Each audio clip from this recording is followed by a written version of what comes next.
V našem koncu smo delo v bistvu že konec lanskega leta zaključili, tako da v bistvu pridobili smo uporabna dovoljenja in dela so bila uspešno zaključena. Zgradili smo skoraj 3 km novih vodotesnih cevi.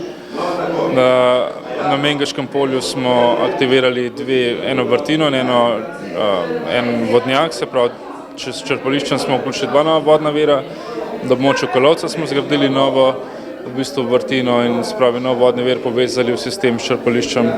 Poleg tega smo pa še na območju Sela pri Hanu imeli 2 investiciji vodovodnih povezav, se pravi 4 podprojekti v enem.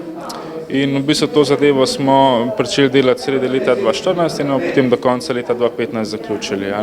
Zdaj pa v bistvu poteka pridobivanje EU sredstev. Kakšna pa je pri vas investicija? Cela investicija v gradnjo vodovodnega omrežja vodoskrbe občine Domžale je znašala pogodbena 1.279.000, dejanska dela so bila potem nekaj nižja zaradi nekaj manj del, tako da v bistvu naš delež je tam nekje okoli 200, tam nekaj čez.